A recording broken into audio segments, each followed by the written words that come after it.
आपण पाहताय महाराष्ट्र खबर न्यूज। या बातमीचे प्रायोजक आहेत श्री गणेश ज्वेलर्स अँड सराफ हडपसर पुणे।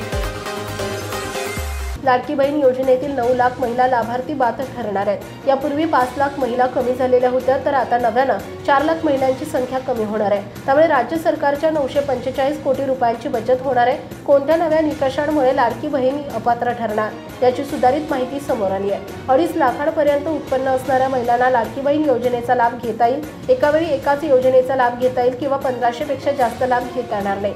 4 चाकी वाहन कुटुंबात असेल तर योजनेचा लाभ घेता येणार नाही। शासकीय नोकरीत महिला असेल तर लाभ घेता येणार नाही। जर महिला परराज्यामध्ये विवाह करून स्थायिक झाली असेल त्याही महिलेला या योजनेचा लाभ मिळणार नाही। लाडकी बहीण योजनेतील लाभार्थी महिलांना दरवर्षी जून महिन्यात बँकेत ई-केवायसी करून हयातीचा दाखलाही जोडावा लागणार आहे। दरवर्षी 1 जून ते 1 जुलै दरम्यान ई-केवायसी करावी लागणार आहे। या योजनेतील सुमारे 16.5 लाख महिलांच्या खात्यावर थेट पैसे पाठवण्यात आल्यानंतर त्यांनी अर्जात दिलेली नावे आणि पैसे जमा झालेल्या बँक खात्यावरील नावे यात तफावत आढळून आली आहे। अशा महिलांना लाभ मिळणार नाही। ज्या महिलांचा आधार कार्ड या योजनेशी लिंक नसेल त्यांनाही या योजनेतून बाद केलं जाणार आहे। नमो योजना किंवा दिव्यांग विभागातील योजनेचा लाभ घेत असलेल्या महिलांना एकत्रित 1500 रुपयांचा लाभ मिळेल। त्यापेक्षा अधिक पैसे मिळणार नाहीत। त्यासाठी प्रत्येक विभागातून माहिती घेण्याचं काम सुरू आहे।